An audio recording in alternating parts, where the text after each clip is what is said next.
thing you need to do when you are wanting to create a Google form is you have to have a Google account. Okay. Now, if somebody sends you a link to fill out a Google form, you don't have to have a Google account to fill out a Google form. But in order to create one, you do. And you don't have to have Gmail in order to create a Google account. What you need to do is you need to go into whatever search engine you use. I'm going to use Chrome here. And if you look at step 1 on your note-taking guide, it says to create your Google account. So all I need to do is type in create Google account. Okay, create Google account.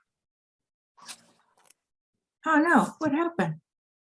Uh-oh. Oh, I need you all to mute your microphones if you would, please, just to cut out that background noise. Thank you, appreciate that.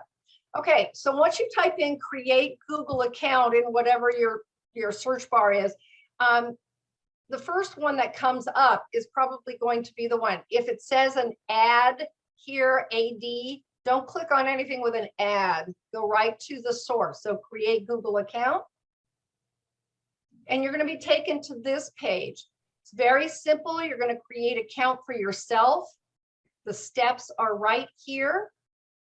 If you have an email that's, for instance, yahoo.com or comcast.net or something like that, you can use your existing email address to create a Google account. So you, as I said, you don't have to sign up for Gmail to create a Google account. Okay, but you would just follow these steps right here. I'm not going to take you through it. I already have a Google account, so it's not going to let me sign up again. But follow these directions, create your Google account, and then you should be ready to go. Okay, so that is the first step that you need to take, and that is our step number 1 on our note-taking guide. So step number 2 on the note-taking guide says access Google Forms. Now there are actually 3 ways. I think I have on the form that there are 2 ways.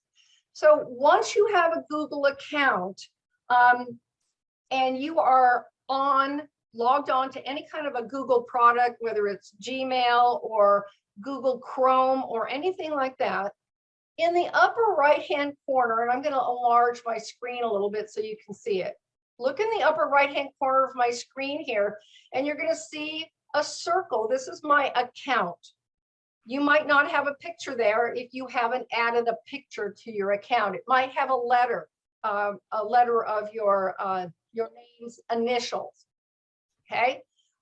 Next to that, you're going to see this grid of 9 different 9 dots. I call it the waffle. Okay. So this is the Google Apps menu here.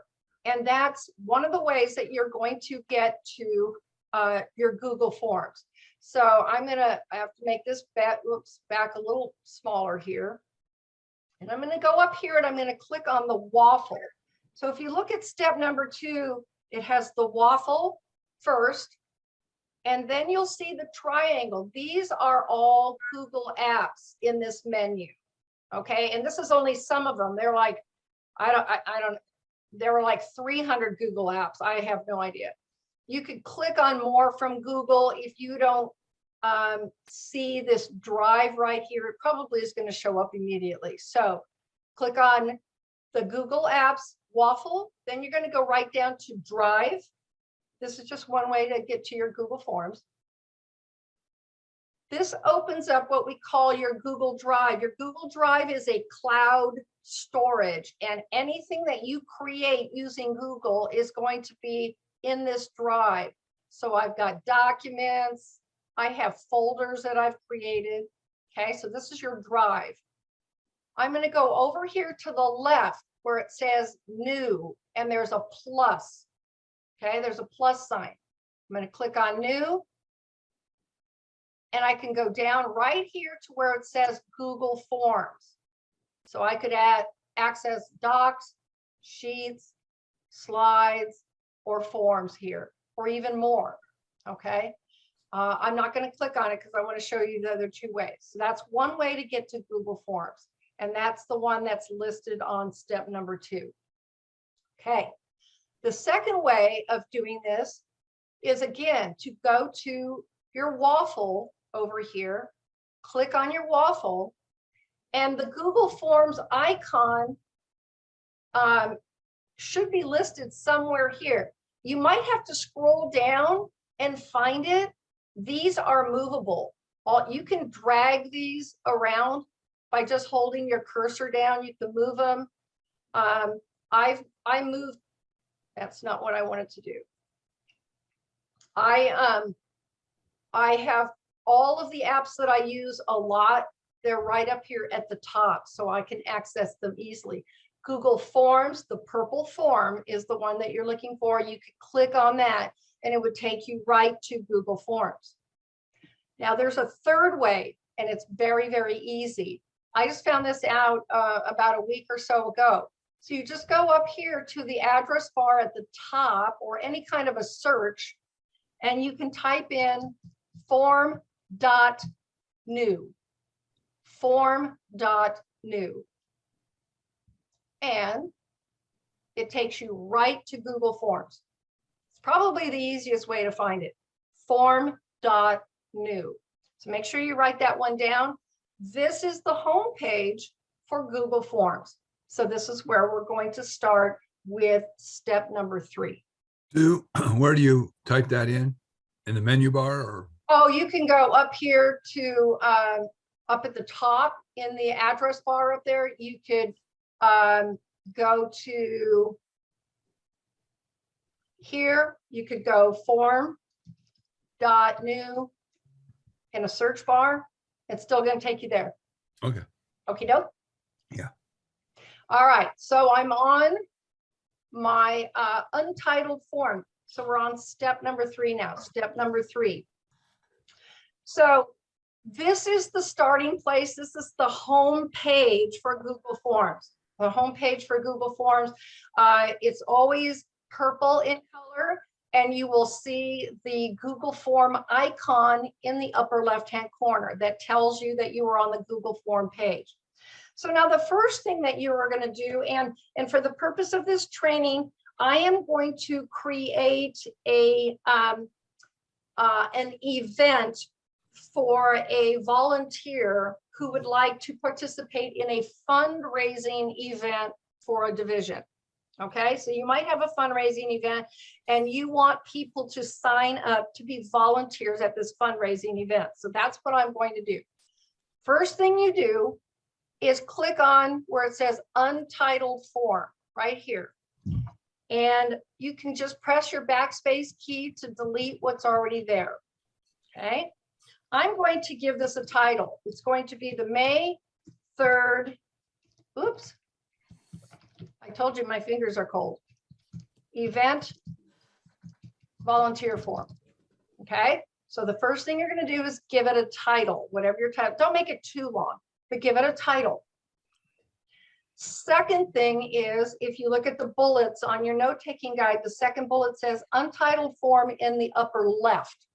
That's this up here. It's right by the blue form icon. Notice it says Untitled Form up here as well. But if I click on it, whatever I type here automatically appears up here. So all you have to do is click up on the upper left where it says Untitled Form at the beginning. This is the title that will appear. So you don't forget to do this step, okay? Because if you leave it as Untitled Form, when this is saved in your Google Drive, which is where it's going to be saved, it will say Untitled Form. So you have to type it in here and then go up here and click to make sure it populates with the same title, okay? So now I have my 2 titles here. And by the way, notice right here, all changes saved in Drive. This is the luxury of Google. it saves automatically. You know, when you're working on a Word document, you have to go up to File, Save, or File, Save As. You have to save it all the time. Otherwise, if you accidentally delete it, it's gone and you can't really recover it. This is always saved on your own. You can always go into your drive and find it. That's a nice luxury there. Okay, third step is this form description right here. Okay, the form description can be a number of different things.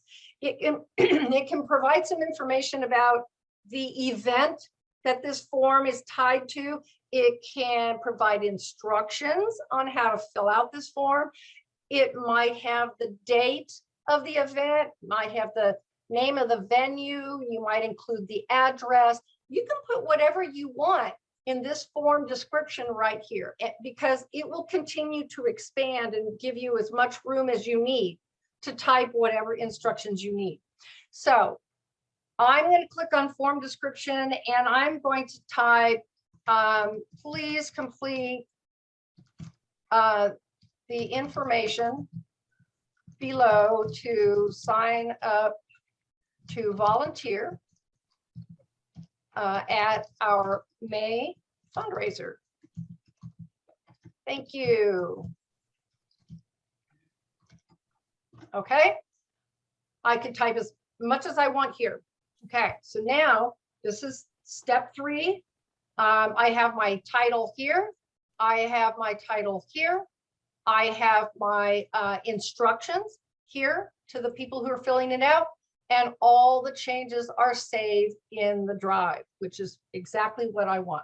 Okay, so that's step number 3. Step number 4, I want to show you some icons up here in the upper right-hand corner. You're going to see 4 icons, okay, in the upper right-hand corner. The first one looks like a painter's palette. When you hover over that with your cursor, notice it says customize theme. And I'm going to go into more detail on that in just once we get to the second page of notes, but I'm going to show you what it looks like. So when I click on customize theme, you're going to get a menu that opens up and you have 4 different options to play with as far as customizing the theme. You can add a header, which is an image that would go above the title of your form. Could be a picture. And I'm going to show you how to do that in a minute. So you can add a header. You don't have to, but you can. You can choose your theme color. As I said, purple and lavender is the default. I can make it orange. I can make it turquoise gray or whatever, blue, whatever color I want. Okay. You can even add additional colors by clicking on this plus sign down here. You can add colors if you don't like any of these here. I can alter the background color. Right now it's kind of a light lavender. If I want something darker, I just click on that. If I want it to be kind of a light gray, I can do that. So these are the options. And if whatever color's down here on the background color is going to coordinate with the theme color that you pick. So if I have blue here, I'm going to, oh, it's actually giving me purple. Normally it would change to blue. So I don't know what happened there. Okay, this one's a little more blue. Okay, so they coordinate. The last one is font style. And you have 4 choices of fonts. Right now it is listed as basic. And so you're looking at a basic font. The decorative is kind of nice if you're doing some kind of a formal invitation. The next one is formal, but it's more like a Times New Roman font, but a little fancier. And the 4th one is playful. So if you're sending out an invitation for kids, you know, you might want to use that. Okay. I'm going to go ahead and keep it as basic. I think that basic is probably the easiest one for people to read. Now, I want you to know too, I'm going to click out of this. And because I haven't edited anything, I'm not going to show you what that little pencil icon is yet because I'm not there. Okay, I'm going to go ahead and stop there. And Marilyn, let's go ahead and take some questions. Tim, Make sure you unmute yourself. I'm sorry.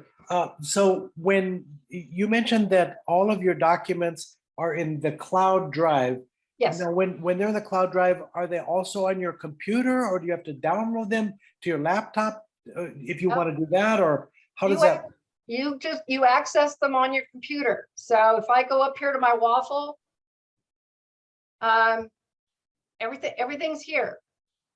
Everything's here, including the one I'm working on right here.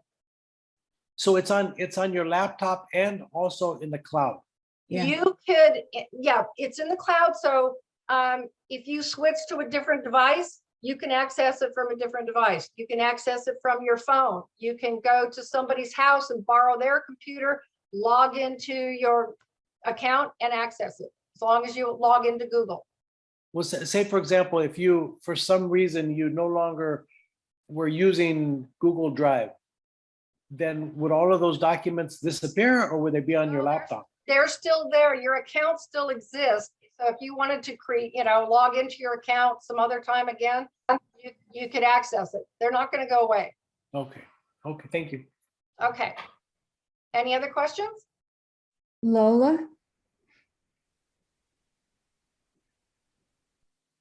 Unmute. I lost my mute button. I'm sorry. You're there. I tripped in a little late and I got a little confused early in the game. When you gave it a name, Yeah. May 30 event volunteer form, when you gave it the name up here, did it also automatically go down here, or you had to type it in twice? You have to type it in here first. Okay. Oh, first, okay. Now you're going to want to do it here first, and then you go up. That's why on the note-taking guide, I had this one to be completed first. Okay. Then all you have to do is go up here and you click, because it would say untitled form. All right. Yes, And then all you have to do is click here and the title will appear up there. okay. Does that make sense? Yes, ma'am. Okay. Yes, it does. Okay. Thank you. You're welcome. Any others? Susan? Unmute. Sorry. I have a question about how to move that image into the top. Marilyn always had beautiful images I'm going to above. show you. I'm going to show it to you. That's coming. That's Oh. coming on the next page, top of the next page. Okay. Okay. Any others, Marilyn? That's it. Okay, doke. I'm going to move on to the next page. We are on step number 5. Step number 5 on your note-taking guide, customize themes. So Susan was getting a jump on me there, but we'll do that. So now, so I have my title here in my places. I've got my description down here. I want to fancy this up just a tad. It's a little bit bland the way it is. And so I want to customize my theme. I'm going to go up to my painter's palette up here, the icon, and I'm going to click on that to open the menu as I showed you before. Now, I want to create that header. Okay, that's the image that's at the top. So I'm going to click on choose image right here. And it opens up a menu in the middle of my screen. I have 3 options. I can use the themes that Google provides for me in these categories. These are just kind of general, well, it says work and school. I don't know how jelly beans are work and school, but whatever. So you can pick from any of these themes. So if you're doing something for a birthday or for a party or for a luncheon, you can click those themes. You can upload a photo from your computer, okay? Or if you click photos, it will access your Google Photos, okay? Just so you know, the photos here are Google Photos. The upload, you can access any other photos that you might have on your computer. So I am going to click photos first. I'm going to go to my Google Photos. And I've got lots of stuff from a luncheon, yada, yada. I'm going to scroll. I don't want grandbabies on my header. Keep going. And I want to use this image of our Mount San Jacinto, because that's the image for our division. So I'm going to click on that. And I don't know if you saw, but down here in the lower right, this little menu right here that says insert. So I click on the picture, then I need to click on insert. Now notice that the image is square, but this box right here, and I can move this box and set it wherever I want. Whatever appears in the box is what's going to appear in the header. So I move that box. I want to make sure I have my CalRTA logo and the mountain. Now I'm going to click done. So I've moved it around and click done. And there we go. It appears. Now, notice the colors here. I don't particularly like the yellow. I'm going to go to change my theme color to blue to better match my theme here. I'm going to make the background a little bit different. Okay, so that's one way of doing it. But say, well, you know, I don't think I want to use the mountains. I want to go up here to the icons up here. First of all, let me do a preview. If I click this icon up here, this eyeball, I can take a look at what it looks like. This would be what it would look like for anybody who is filling out the form. This is what they're going to see. And by the way, this information right here, they don't see that. Okay, but okay, this looks okay, but I think I'm going to change it. So down here in the lower right-hand corner, and actually I'm kind of hearkening back to step number 4. So I'm sorry, I kind of got ahead of myself. This is the editing form button. I'm going to go down here where the pencil is. I'm going to click on that to go back to edit. So I've previewed it. I want to undo what I've done. So I'm going to undo it by clicking the back arrow, I'm going to undo it. And why is it not doing that? It should have. Okay, I'm not sure why it's not. Let me go into themes and see if it will undo my theme. Okay, it's not going to do that. I want to change my theme. So I'm going to go in and choose a different image. So this time I want to use one of their themes. Okay, so maybe I'm just going to choose something generic, kind of like this one right here. So I click on this theme and I can insert it. Okay, that's kind of cool, but it doesn't really look like, it looks more technology. Oh, I guess that's a spider. I don't want a spider. So I'm going to go down here. I'm going to change this again. Let me see if I can undo that one. Oh, I can. Now my undo worked. So now I'm going to try one more option to upload an image up there. I'm going to go to upload. I'm going to get something from my computer. So notice down here, I can browse. I could drag something and drop it right here, but I'm going to browse on my computer. And let me see. I'm going to go over here to my menu, and I'm going to get something from my CalRTA file. And let's see here. Here are my logos.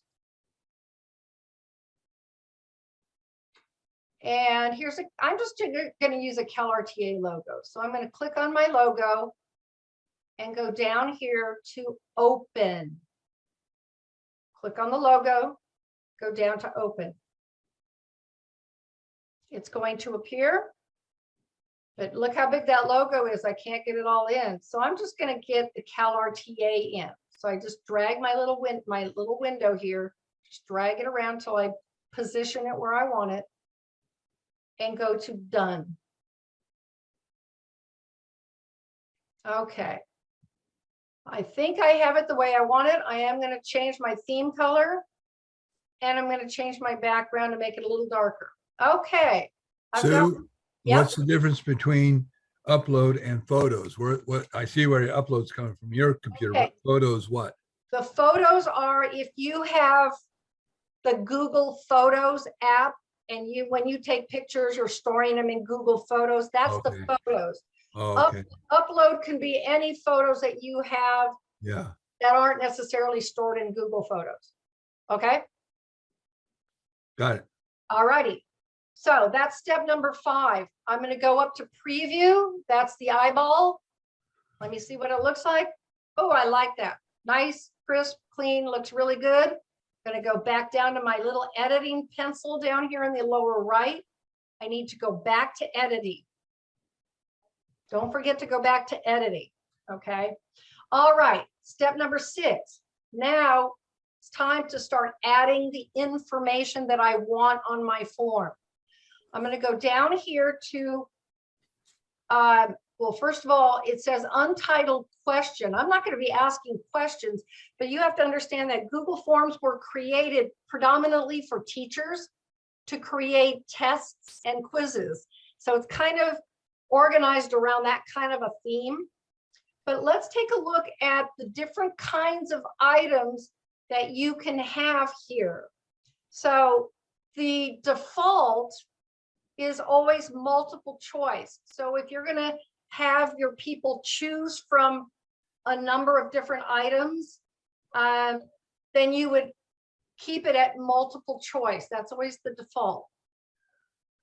When I click this down arrow next to multiple choice, this one right here, I have a menu now. So this is going to determine the kind of answer that I'm looking for from the people who are filling out the form.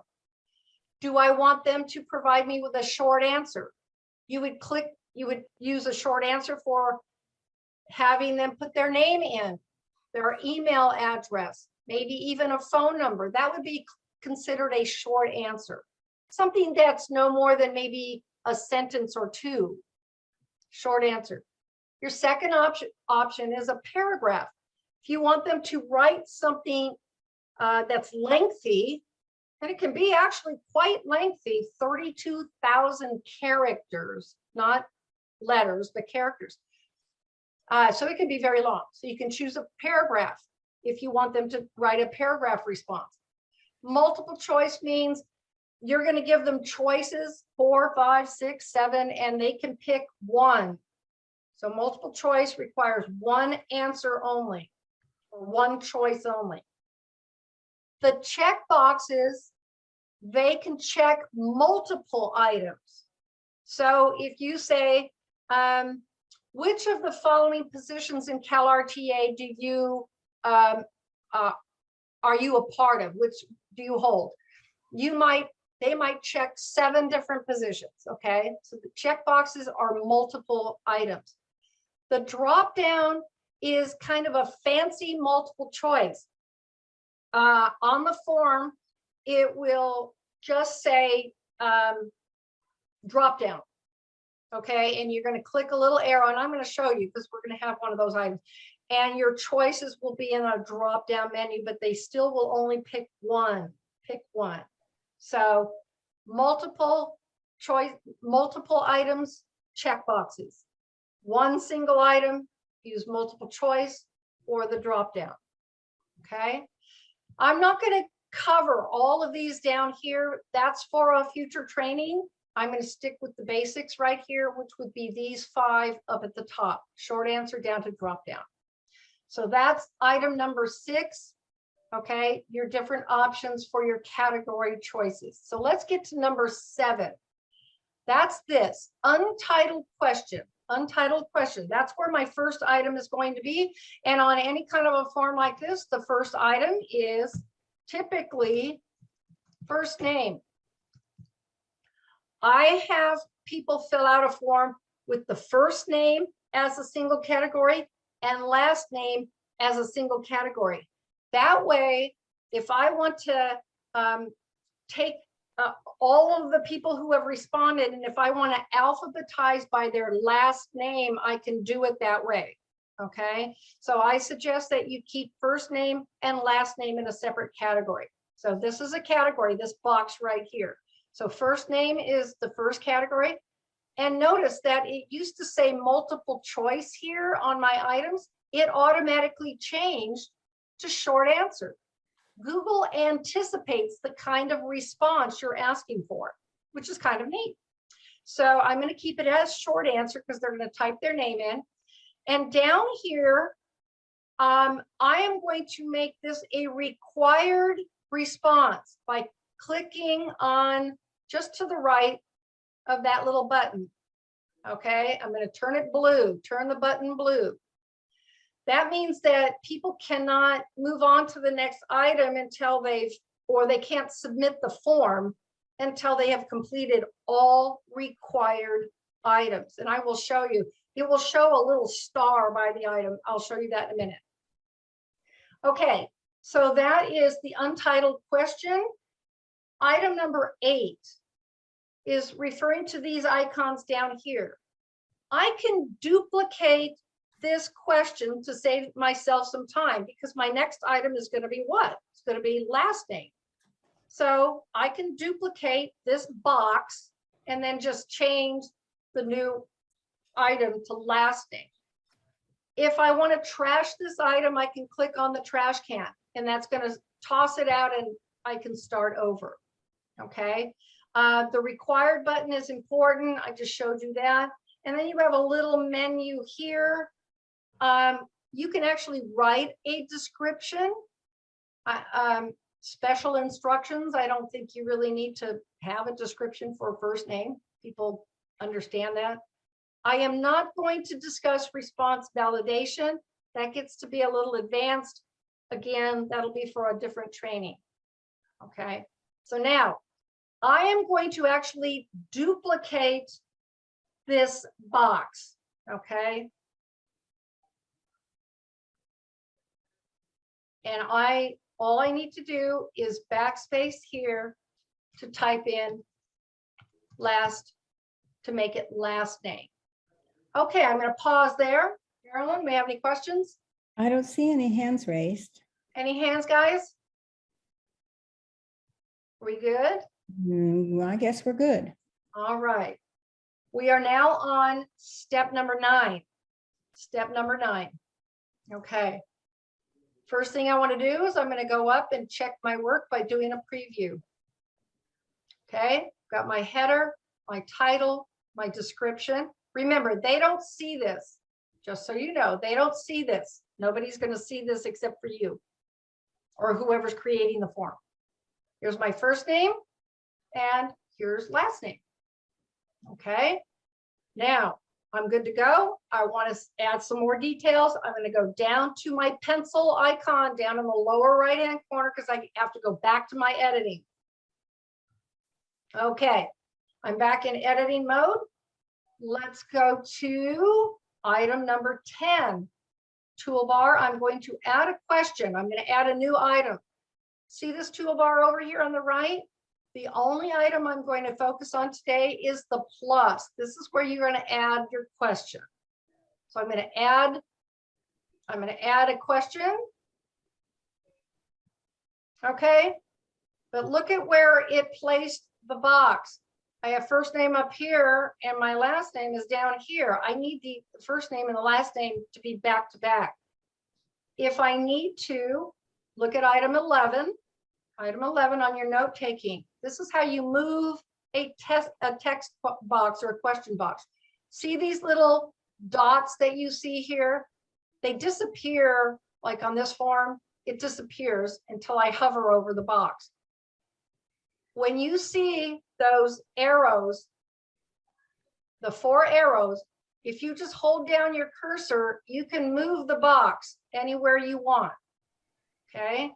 So I'm going to actually move this box down to the bottom by grabbing this where those dots are, and I'm going to drag it up and drop it right there. So now I have my first name and my last name back to back. And then I have my new question right down here. So that's how you move a box, and you can move them at any time, drag them, drop them, okay, to rearrange them. So item number 12, add question, short answer. Okay, I want to add now their email address. I need to know their email address. And I'm going to keep it as a short answer. It'll require a short answer. I do want to make it required down here. I'm going to click there, make sure my button is blue. By the way, do you see the stars up here? Whoops. Sorry. See the red star? That means it's a required item. Required item. Okay. So you want to make sure you have a red star showing. So I have 3 categories. Step number 13, I'm going to add another question. So I'm going to go to the plus, add another question. I want to move this down. Actually, let's try to move this one up. Okay. So now I'm down here on my new question. This time I'm going to, there are 3 different time slots that these volunteers can sign up for. They can choose all 3, or they can choose 1 or 2. So I'm going to use checkboxes because they can check multiple boxes here. So let me type in my question, which is going to say times available to work. Okay. I'm going to change this to checkboxes. Notice I have a box over here, and my option 1, if I click on that, it turns blue, and I'm going to type in the time. So 9 to 11. Then I'm going to press enter. Notice it turns option 2 blue. I'm going to type in 11 o'clock till 1 o'clock. I'm going to press enter. Option 3 is 1 o'clock to 3 o'clock. Okay. I'm done with that. I don't need to add anything else down here. I'm not going to put other because these are the only options. And it's a checkbox, so they can choose all 3, 1 or 2. Doesn't make any difference. Okay, I'm going to make it required. I want to know what time period they're signing up for. Okay, step number 15. I'm going to add a new question. Now, at the venue where this fundraising event is taking place, there are different places that need to be manned by the volunteers. So I'm going to type in here, select 1 volunteer spot. Okay. I'm going to make it multiple choice because I want them, actually, I'm going to make this a drop down box because they're still only going to be able to pick 1 item. So if it was multiple items, they can't be multiple places at one time. That would have been checkboxes, but I'm picking 1. So they can choose the entrance to the venue, press enter.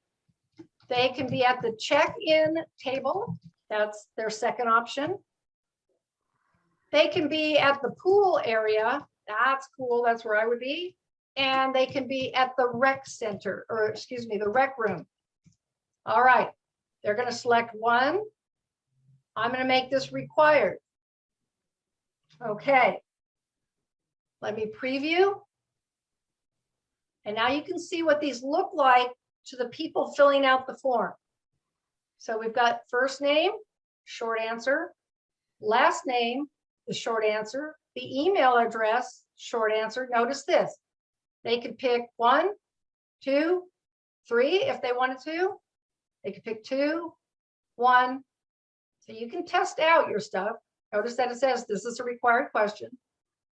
Select 1. Here's your drop-down box. Drop it down. They can pick 1, the entrance, the check-in table, the pool area, or the rec room.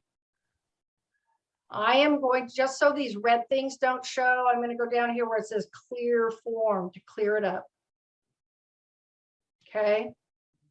And now I'm going to go back to editing. I'm going to click the pencil to go back to editing.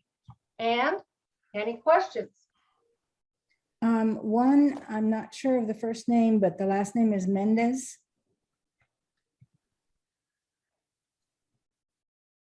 Yeah, if you want to add for the checkboxes, if you want to add the directions about, you can choose one or two or all three for the times available to work. Do you just add it to the question box? Yes, let me show you. That's where you would go down here to the 3 dots. Right here. And you would click description. Okay. So you could type in instruction here.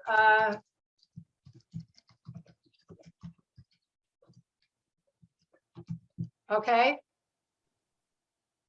So you could add that there if you want, or you could add it up here for the checkboxes.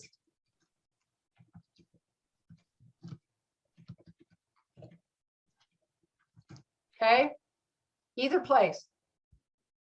Does that answer your question? Yes, he must have. Okay, Yes. okay, any others? Mike Harris.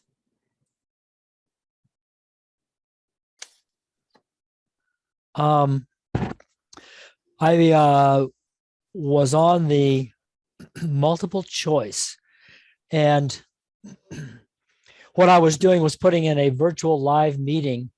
Are you going to attend? Yes, no.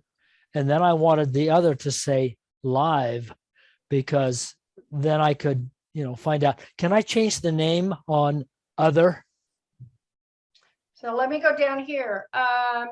So in multiple choice, Okay, I took their suggestions of yes and no. yeah, you can, if you click other, it's going to actually say other. Yes. You can't change that. Okay. Yeah. And if you want to get rid of one of your selections, you just click this X over here, Yeah. by the way. Yep. Okay. Now I noticed you just selected that.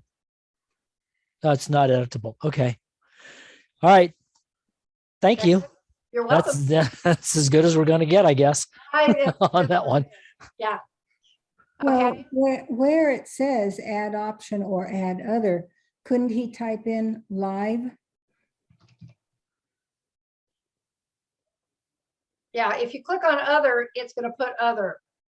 But where it says Otherwise, you add just option, Otherwise, you just make live another option. okay, Okay. Are we good? I think so.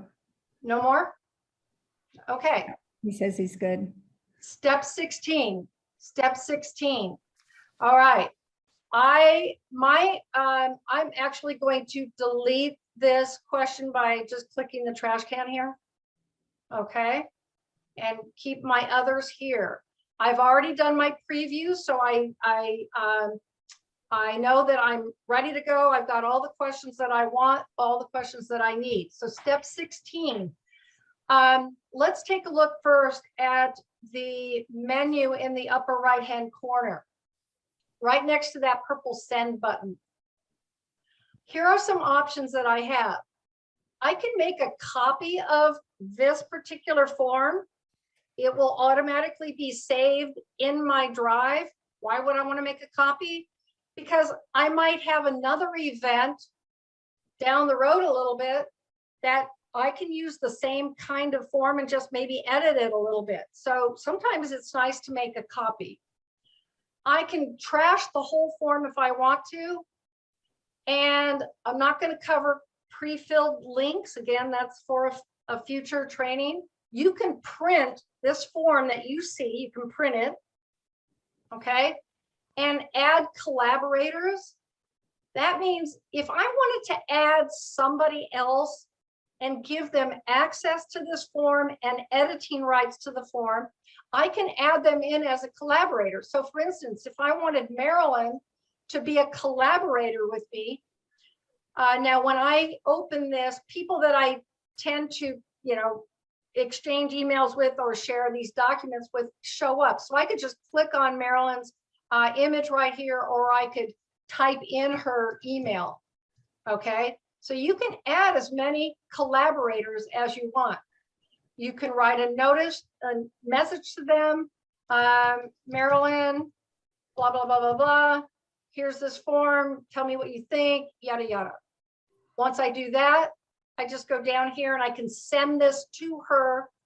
She's going to get an email letting her know that I have added her as a collaborator to edit the document. So you can add collaborators. That's up here in this menu. I'm not going to get to these other things. Okay, there's just a lot to cover in this. So that is step number 16. Step number 17, I just showed you how to add a collaborator. So you can do it here. This is one place, and you can also do it from the send button. So let's go ahead and go down to step 18. I'm ready to send my form. Okay, and I have some options here. And I click send. Menu opens up. I can send it via email, which means I can type emails in here, or I can copy and paste emails in here. Okay, and scroll down and I can send it to people that way.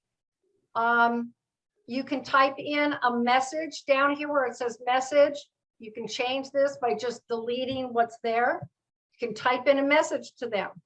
Please make sure that you return this form no later than May 2nd. Okay. I can click this box that says include form in email, which means that when they click on their email, they're going to actually see the form is going to open up. Okay. If you don't click this, it's going to give them a link or a message to click on something to fill out the form. Notice I can add collaborators down here. So that's the second place to add a collaborator. So the second way to send a form is via link. That's the middle one. This is the link.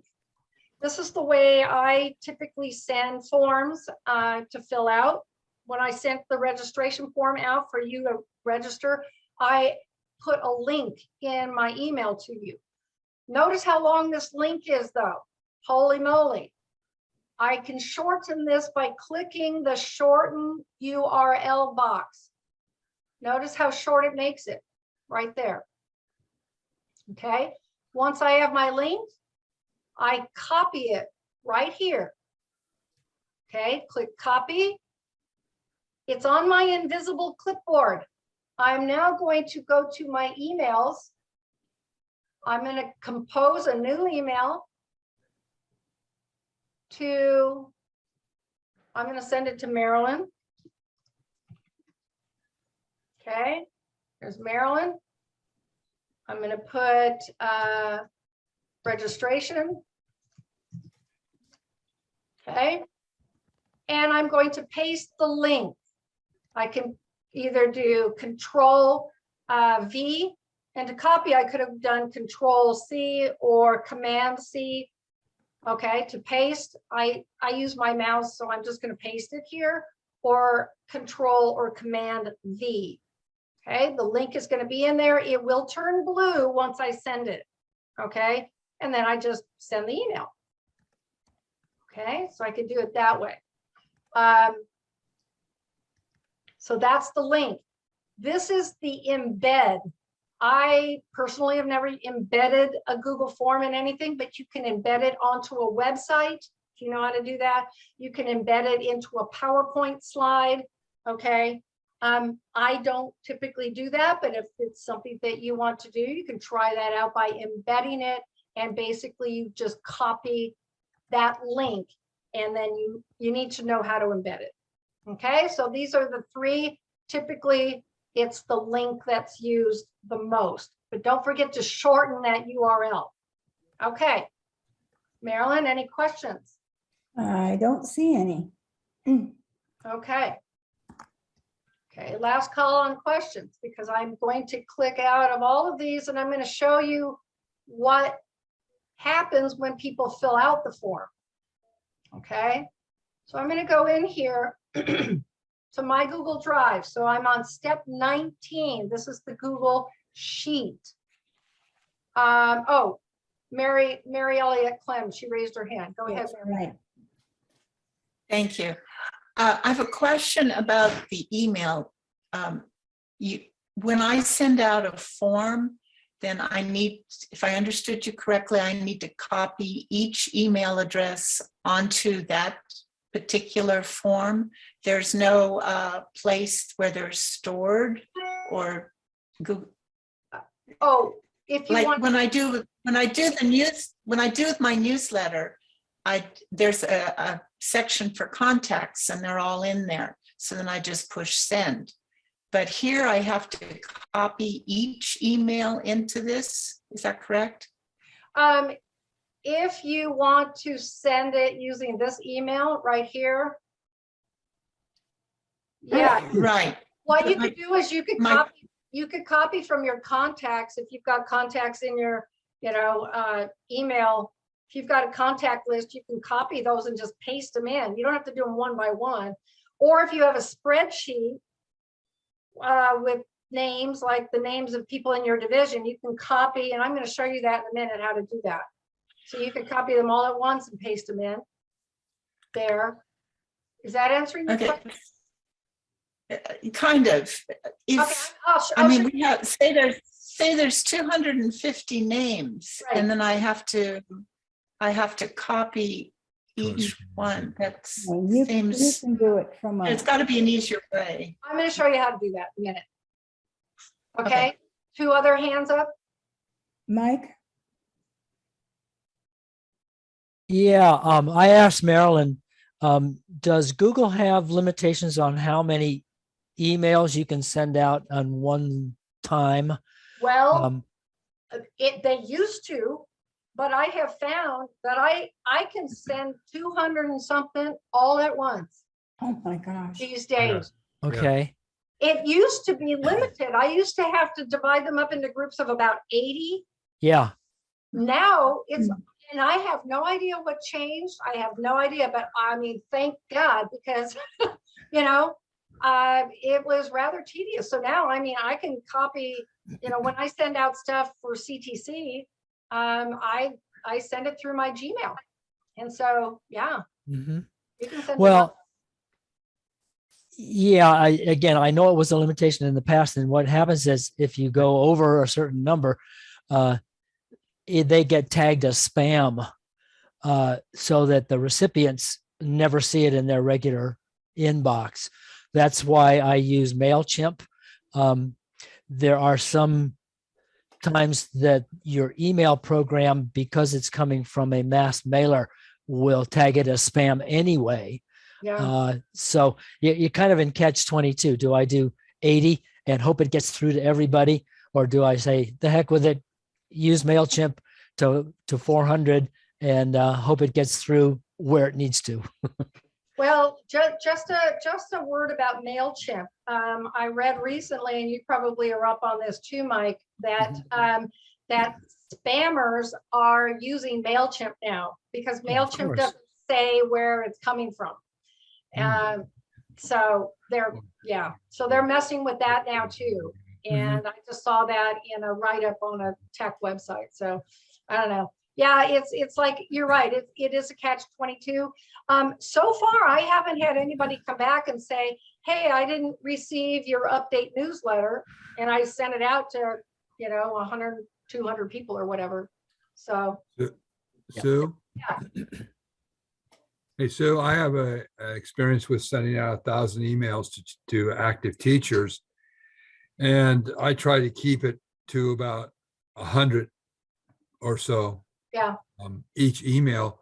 What restricts me is the amount of emails. So I have no problem sending out up to 800, 900. And then when I get to a certain point, and I don't know what the number is, but it's less than 1,000, then Google comes and tells me I've exceeded the amount of emails I can send today. And I have to wait till the next day to send the last 200. Oh, wow. Yeah. Yeah. So I've had no problem with the amount. Okay. I don't go big time, but I stick around about 100 emails in on a letter. So I have to redo that, 10 times. But when I Right. get down to eight or 9, then it comes back with a message to me that you've exceeded. And I have to figure out what was the last one I wasn't able to send, and then send it the next day. Okay. Yeah. I've never really sent out that many, so I haven't yet received that kind of a notice, but that's good to know. Thanks, Mark. Uh-huh. Okay, any No. other hands up? Lola? My question is very simple. Since I'm not a state officer, the things I would try to practice and send out would go to the division on one part or to the area on the other part. So I'm thinking that I should be okay once I learn how to work this thing. I think You know, so. that I can send stuff out and there's no problem. Because Right. it sounds like it goes straight forward if we just follow the directions. Yeah, I don't think that you would have a problem at all. Okay. Okay. Thank Okay, you. Any other questions? Garrett? What I do is have another email address and I send me a copy, and if it gets up in spam, I know I've exceeded the limit. Oh, nice. That, yeah, test it out by adding your own name to the email list where you're sending it and see if you get it. Yeah, that's a good idea. Thanks, Garrett. Okay, any others? Meryl? No. No. Okay, let me go in here and show you. Actually, I'm gonna go in. I'm in my drive. I want to go to, I'm gonna show you one that's not what I want. Okay, so I'm gonna go in here to my teacher grant form so you can see what it looks like when you get responses. So I've got 67 responses here. I hope I didn't delete all the responses. Nope, I didn't. Okay, so when you're ready to look at all of the responses, all you do is you open your form, just like this. You go in and just click on the form that you created, and you're going to see a number here. This indicates that 67 people have responded to my form. Okay, so it'll be under responses. Settings over here. I don't typically worry about these settings. I just am interested in the responses. Okay, so one thing you can do, if you scroll down, you can see a summary of your responses for each category that you put on your form. So you can see a summary. So all I can, if I'm interested, I can look at all of the first names, yada, yada, yada, yada. There's all the first names of everybody. I can look at all the last names. If I want to just look at their emails, I can see their emails. If I just want to look at, say, you know, what grades they teach or whatever. These are all the categories that were on the form. So it's a summary of all of your responses, summary. I can look at this form question by question. Okay, so I can look at question 1 of 14 questions that were on the form. The question number 1 is first name. Question number 2 was last name, email address. So if I wanted to just look at the names of the principals, I could do that and look at all the names of the principals. So I can go question by question, or I can go individual by individual. I can look at the responses from each individual who filled out the form. So if I want to look at Rick Olson's responses, I just scroll through, and all of this is his information only. So one person at a time. Okay, so you have those choices: summary, question, and individual. Okay, now a couple things. I'm going to look at summary, but I want to show you what Google does for you. So notice that they will sometimes create bar graphs for you.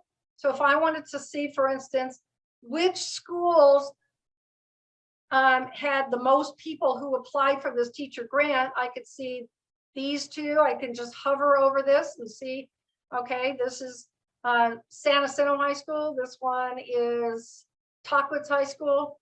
Okay, so they'll create bar graphs for you. They create pie charts. I can see which school districts people came from. So I can look at blue, and if I hover over this, it'll tell me the district and the percentage and the raw number, 14.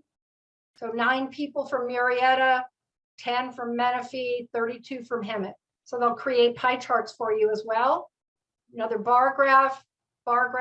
Here are the kind of the short answers. Okay, how are you going to use the money? I can scroll through that. I can even copy these if I want, copy and paste that text. Another pie chart, another pie chart, another pie chart. So they make those pie charts for you in the bar graphs, which is kind of nice as a visual. Okay, going to number 20. Now that I see the responses on the Google form, I'm going to go over here to this green icon. I want to see the spreadsheet. Now, the first time you click on that green icon, if you've never clicked on it before, it's going to ask you, do you want to create a new spreadsheet? You need to click yes. All right. I've already got a spreadsheet for this, so it's not going to ask me, but you need to make sure that you click yes, you want to create a new spreadsheet. Click on that. And this is what it looks like. This is what all the information looks like. Okay. So these are all the categories up here, first name, last name. These were all the categories that were on the Google form. And I can slide this over, and you can see I have a lot of categories here. Okay, so let me show you what you can do with this. Okay, so remember that my form, I was asking for volunteers. Now I want to send all of those people who filled out my form, I want to send them an email thanking them for volunteering. And yes, we look forward to seeing you. So I want to send it to them all. So I'm going to go to their home email address. And I'm going, I want to highlight all of these people, all of their email addresses. So I look for the category home email address, and I click the first person's, and I hold down my cursor to highlight. And I'm just going to go all the way down, and it will automatically move on its own. You have to be careful. It goes really fast. I'm highlighting, and here's the last person on the list. Notice that it's all blue. Okay, I've highlighted all those email addresses. Now I'm going to, on my mouse, I'm going to right click and copy. I can do Control C or Command C. I'm going to copy all those email addresses. I'm going to go up here and I'm going to open an email. I want to compose a new email because I'm going to send it to them. Now I have 67 or 65 email addresses.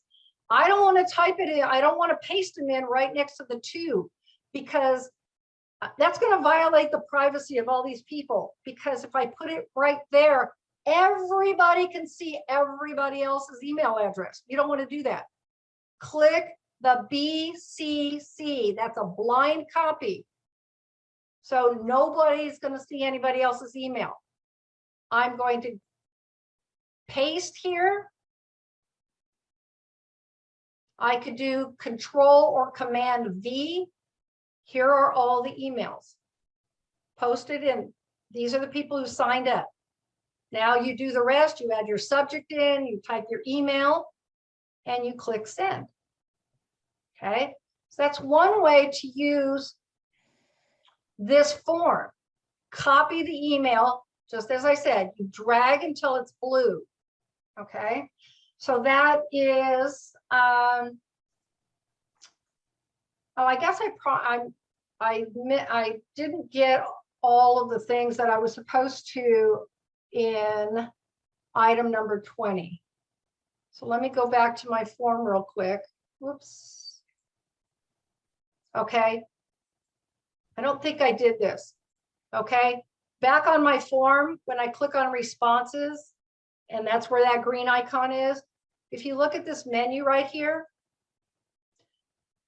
there are a couple things that you can do. If you want to receive an email indicating everybody who is registering for your event, you can do this. You can click Get Email Notifications. So if you click that anytime somebody fills in your form and submits it, you're going to get a notice in your inbox that somebody completed the form. If you click Yep. here, hang on a sec. You can download all of the responses, all 67 responses, and it puts into what's known as a CSV file, which is kind of like a zip file. Okay, and you can open and look at them. You can print all of the responses that are here, or you can delete all of the responses. I delete all the responses when I have saved all of the information that I want to save. Then I delete all the responses and I use the same form again. Okay, so I see some hands, so let's go ahead and address a couple questions for maybe items 19, 20, and 21. Okay, hands up, Mark, and then I think there are others. Okay, so if I'm asking, because I'm gonna use this in the next week, if Okay. I'm asking for, tell me your day and your hour of the day you're available for a Zoom meeting, how do I find where if I'm saying 50 people, how do I find that all 50 have picked the same day? Okay. And the same hour?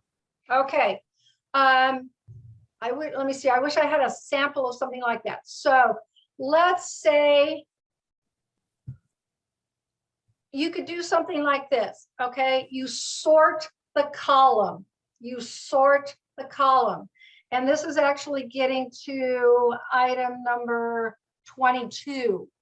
So if I wanted to sort this column based on times, okay, based on times, or in this case, I want to find out I want all of the Hemet applicants together and then all the Menifee applicants together, you know what I mean?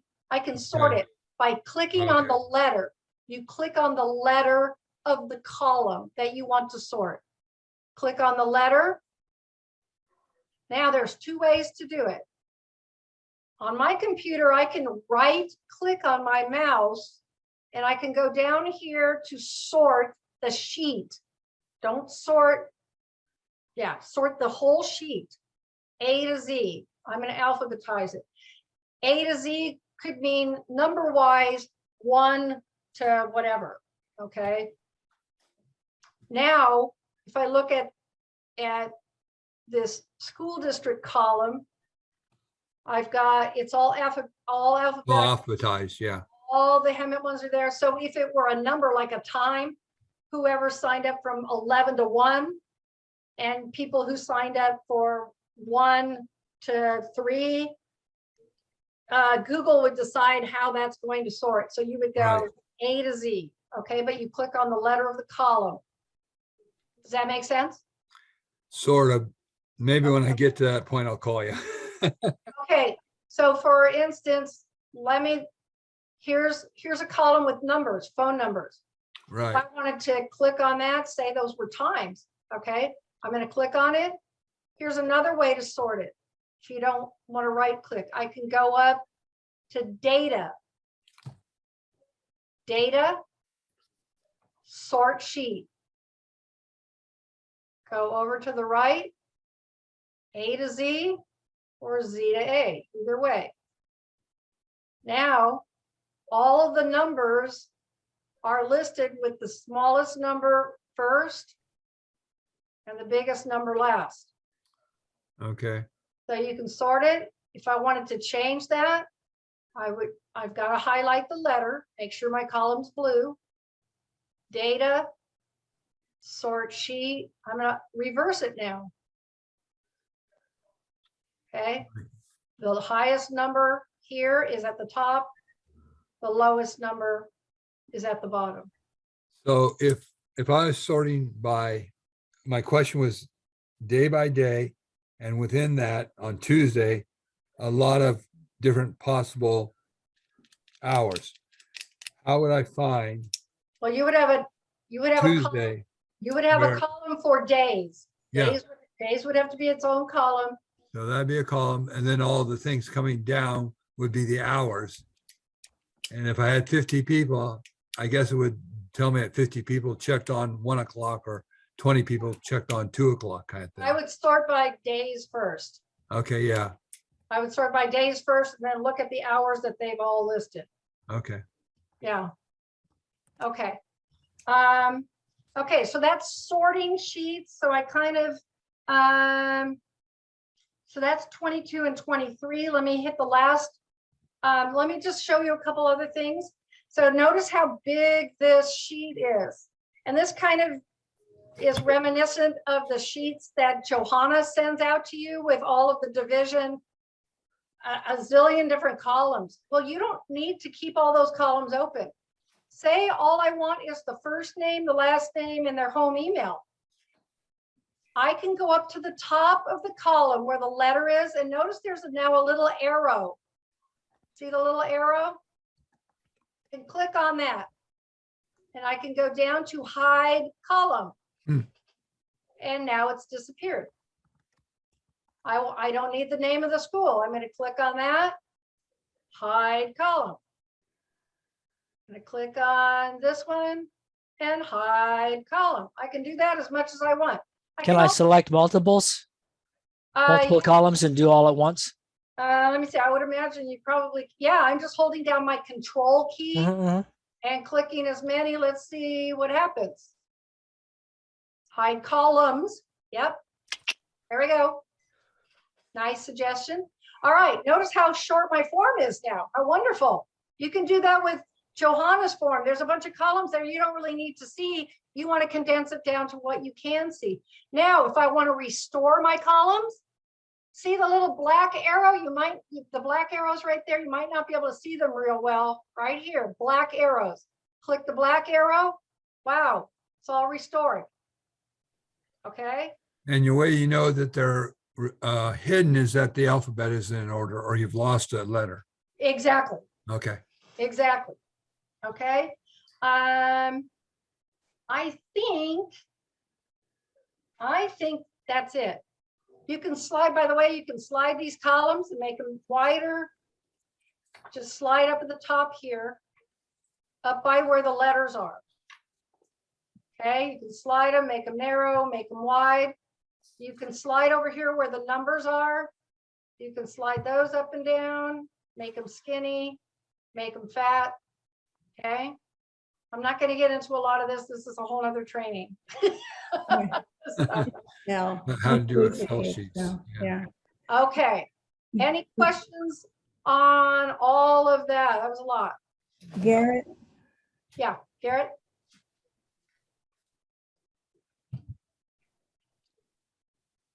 Can the people you have edit with you or so, can they get the information when it comes in? Yep, they do it the same way. They click on responses and then click on the green sheet. Collaborator. If they say they can't see it, you can always share it with them by clicking this share button. You can share and then you can find them. You can add them, their email up here just like before. So if I wanted to share with Marilyn, I could just find her name there and share it with her, click on her and click done. So you can share it that way as well. Okay, thank you. But if they are a collaborator, they have all the access that you have. Okay. Any other questions? Mary, Yes, I came in late, so and I don't expect you to go back to explain what I missed. But is there a recording so I could catch up on the beginning of this session? Yes. So I This know is how to start. being recorded. So yeah, it will be posted on the CalRTA YouTube channel. Okay, thank you. Yeah. Any other questions?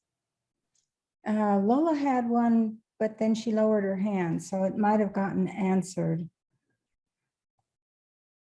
Okay. All right. Well, that's a little over an hour and 15 minutes. You guys are tough. You hung in there to the very end. That's good. There's a lot there. And my goal was to not go too fast. So I hope it didn't go too fast. But know that I do have the recording. That will get processed and that will be uploaded. And actually, if you like, I can send you, so you don't have to wait for that. I will process this on my own YouTube channel, and I can just send you the link to it so you can have this. Okay, I'll send you the link, then you don't have to go search for it on the CalRTA website if you don't want to. But you're welcome to unmute yourself. Do you have any other questions that I can address on this? I know it's a lot to take in. And we've gone an hour and 15 minutes. That's a long time. Lola, question? I do not have a question because it's too much information. But what it's all over my head. I don't know nothing. But here's the deal. I've gotten so many ideas along the way to try this, try that, try this, try that, until there's a lot of things bouncing in my one head. Therefore, I think I'm going to try to do these things, like I told you before, one step at a time. I'm going to try my first list of things because I do want to try to play with the documents. So I'll start with the division, and then the next time I'll start with the area. And then as I find that I have problems, then I can call you or Marilyn. But I think I need to get started and try something first before I boggle you down with questions that don't make sense. Okay, so let me toss out this idea to you all. If you have not created a Google form before, but you want to play around with it and try it, send one to me and as a test. You know, you can label it test Google form. Send it to Marilyn. Our emails are in the chat, so you can open it up in the chat. Send it to me, and I'll let you know if it's working right. You know, and if we need to do a one-on-one Zoom, I can do that. But send it to me. I can be your guinea pig. You can test it out on me. And just so you know, you're not going to break Google. You're not going to break it. People mess up all the time when they do this stuff. I did too. I didn't know how to do this. So test it out. Use me as a guinea pig. Use Marilyn as a guinea pig. Send one to us. We'll fill it out. I'll fill it out and send it back to you. You can go in and look at what it looks like. Okay. But try it out and don't be afraid to try and use us to help you through that. Okay. That's why we're here, to help you learn. So if there's nothing else, I just want to thank you guys for being a great audience and for hanging in there.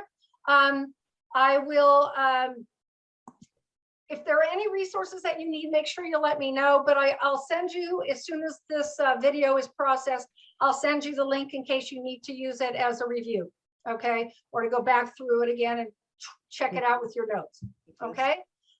Otherwise, thank you for attending. I really appreciate it. Won't have any trainings for a little while. We've got convention coming up and a lot of stuff going on. But down the road, and if I will be sending you a request for a feedback form, okay? So I'm going to ask for your feedback. If you already filled one out before, you don't have to fill that out again. But I will ask for that because I do use that information to improve on these trainings. So thank you guys for being a great audience. Thank you, Sue. Appreciate you. Thank you for being a great leader. Thank you. Thank you, Sue. Convention, yay. Yay. Have a good one.